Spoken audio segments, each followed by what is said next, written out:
दोस्तों, मैं आपका दोस्त एडवोकेट शिवम नायक और आज हम बात करेंगे जेजे एक्ट 2015। इसको पूरा कहते हैं juvenile justice care and protection of child act 2015। ये दोस्तों एक्ट 2016 का सेकंड एक्ट है और ये 15 जनवरी 2016 में पूरे भारत में लागू हुआ। दोस्तों, इस एक्ट में क्या कहा गया है कि जो 18 साल तक के बच्चे होंगे उनका ट्रायल, उन द्वारा किए गए अपराध या उन पे जो अपराध हुए हैं उनको किस प्रकार हमें ट्रीट करना है और उनको कैसे प्रोटेक्ट करना है, इसके बारे में कहा गया है। दोस्तों, हम जानेंगे कि ऐसे अपराध को करने वाले जो किशोर होंगे, बालक होंगे, बच्चे होंगे, उनको किस प्रकार उनका ट्रायल चलेगा और उनकी जमानत का क्या प्रावधान है, ये हम आपको बताएंगे। चलिए अपने टॉपिक पर चलते हैं। उससे पहले मैं आपसे अनुरोध करूंगा कि आप मेरे चैनल को सब्सक्राइब कर लीजिए और वहां दिया गया बेल आइकन को प्रेस कर दीजिए ताकि जो मेरे आने वाला नोटिफिकेशन है आपके पास समय से पहले आ जाए। आइए दोस्तों, चलते हैं अपने टॉपिक पे। दोस्तों, मैं अब आपको बता दूं, जो 18 साल से कम उम्र के बच्चे हैं वो कोई अपराध करते हैं तो वो अपराधों को 3 कैटेगरी में बांटा गया है।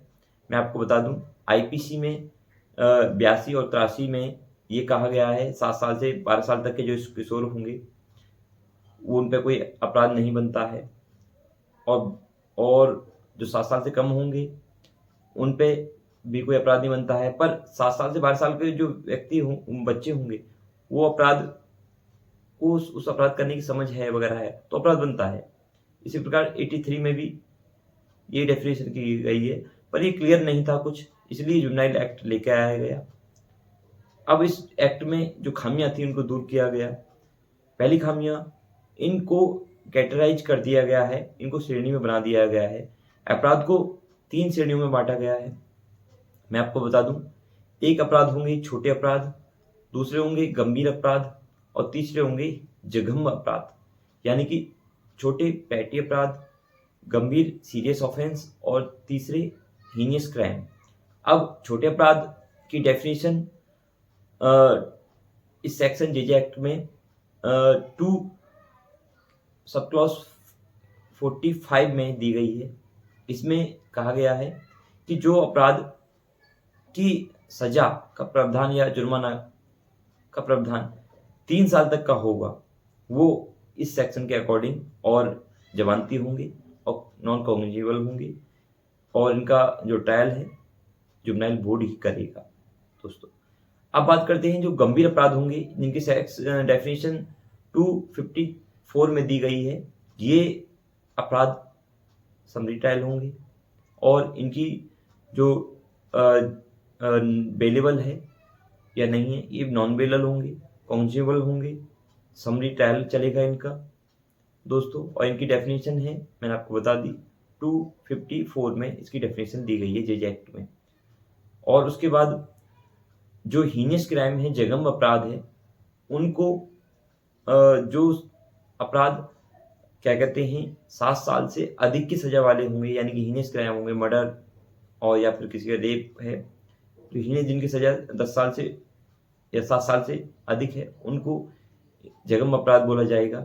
इनकी डेफिनेशन 2 सब क्लॉज 33 में दी गई है। इनकी डेफिनेशन, ये नॉन बेलेबल होंगे और कॉग्निजेबल होंगे। ये समरी इनका जो ट्रायल होगा, सेशन ट्रायल होगा, ये यानी कि उसी तरह इनको ट्रीट किया जाएगा जो एडल्ट का ट्रायल चलता है, उसी प्रकार का ट्रीट होगा, पर इनकी जो कोर्ट होगी वो चिल्ड्रन कोर्ट होगी। दोस्तों, अब बात करते हैं, इन अपराधों में कोई व्यक्ति या किशोर बच्चा पकड़ के आता है, अगर उसने अपराध ऐसा किया है जिनकी क्या कहते हैं सजा 7 साल से अधिक है, तो उसमें बेल का प्रावधान क्या होगा दोस्तों, और जो छोटे होंगे उनका बेल का प्रावधान क्या होगा। दोस्तों, इसमें कहा गया है कि बच्चे को कहीं पे भी गिरफ्तार नहीं किया जाएगा, अप्रीशिएंट में रखा जाएगा, यानी कि बच्चे को हिरासत वर्ड नहीं जोड़ रहा है, अप्रीशिएंट यानी कि उनको रखा जाएगा, जो बोर्ड होगा और एक संरक्षक होगा, उनको उनकी केयर एंड प्रोटेक्शन की देखरेख में रखा जाएगा। यानी कि इसमें इनको सजा देना प्रावधान नहीं है, बच्चे को सुधारना है, उसको केयर करना है, प्रोटेक्ट करना है, ये है। तो ये में हिरासत में नहीं लिया जाएगा उस बच्चे को, उसके लिए वो वर्ड नहीं जोड़ा गया है, प्रोटेक्शन वर्ड, ये अप्रिशिएट वर्ड है एक, उसको रखा गया है हिरासत की जगह दोस्तों। अब मैं बता दूं आपको जो इनका बेल का प्रावधान होगा क्या होगा। तो ये स्पेशल एक्ट है, और स्पेशल एक्ट है तो हमें जो बेल डालेंगे जेजे एक्ट के अकॉर्डिंग डालेंगे। सेक्शन 12 में हम बेल, जो जुवेनाइल बोर्ड होगा, बोर्ड में बेल जो हमारा किशोर होगा, बच्चा होगा, उसकी बेल डालेंगे। अगर उसने हीनियस क्राइम किया है दोस्तों, तो वहाँ से बेल खारिज हो जाएगी। हम उसकी अपील, जो इसका अपील का प्रावधान दिया गया है, हम अपील के लिए अपना सेक्शन 101 जेजे एक्ट 2015 के अकॉर्डिंग सेशन न्यायालय में जाएंगे।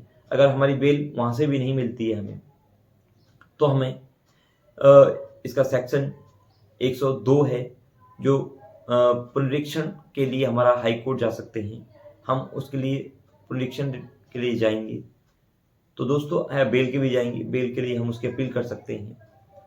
तो मैं आपको दोस्तों एक चीज़ और बता दूं, अगर आप अपने किसी एक्यूज यानी कि आपका जो किशोर है, बच्चा है, उसकी बेल डाल रही हैं, तो सबसे पहले मैं आपसे एक एडवाइस दूंगा कि वो बच्चा जुवेनाइल है या नहीं है। इसके लिए आप सबसे पहले जेजे बोर्ड में एक अपील डालिए, ये सेक्शन 94 के अकॉर्डिंग एक प्रार्थना पत्र दीजिए कि हमारा जो पुलिस तो उस धारा में वो करेगी, पर जुवेनाइल एक जो बोर्ड होता है वो डिसाइड करता है ये बच्चा जुवेनाइल है या नहीं है।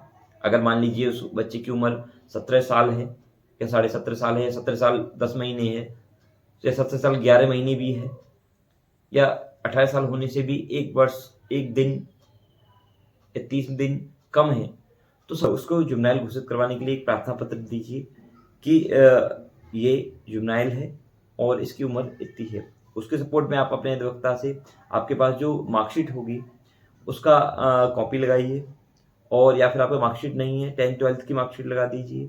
अगर ये भी नहीं है तो आपके पास बच्चे का बर्थ सर्टिफिकेट होगा, नगर निगम, नगर पालिका द्वारा जारी किया गया जो भी हो, या नगर पंचायत का हो।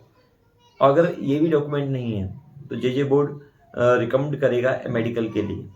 बच्चे का 15 दिनों के अंदर एक रिपोर्ट मेडिकल टेस्ट होगा जिसमें उसकी उम्र निर्धारित होगी, या डीओ को टेस्ट होता है, उसकी उम्र निर्धारित हो जाती है। उसके बाद उसमें अगर आपके पास डॉक्यूमेंटों में आपके पास मार्कशीट है तो बाप की गवाही होगी, आपकी फैमिली की, और जो बच्चा है जिस स्कूल में पढ़ा था उस बच्चे के मास्टर टीचर को बुलाया जाएगा जो आपने मार्कशीट लगाई है, तो वहाँ पर उसकी गवाही होने के बाद बच्चा डिक्लेयर हो जाएगा जुवेनाइल दोस्तों, ठीक है।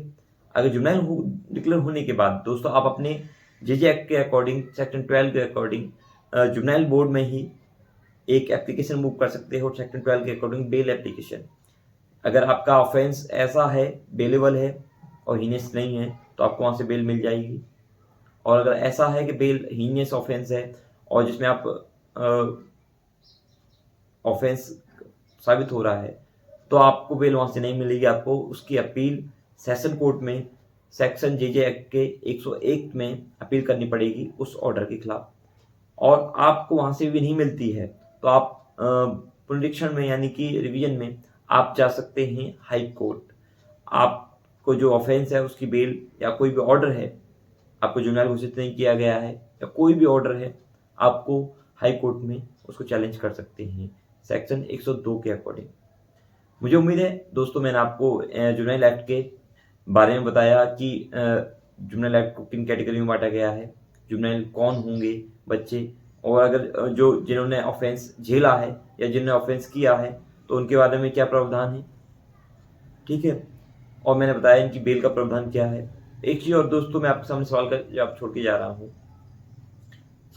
रहा हूँ कि अगर एंटीसिपेटरी बेल जुवेनाइल एक्ट में मिल सकती है, नहीं मिल सकती है। मैं इसके लिए जल्दी वीडियो बनाने वाला हूँ एक, तो आपके सामने मेरा जो दूसरा वीडियो है जरूर देखिएगा। इसके बाद मैं डाल दूंगा दूसरा वीडियो कि जुवेनाइल एक्ट में एंटीसिपेटरी बेल मिल सकती है, नहीं मिल सकती।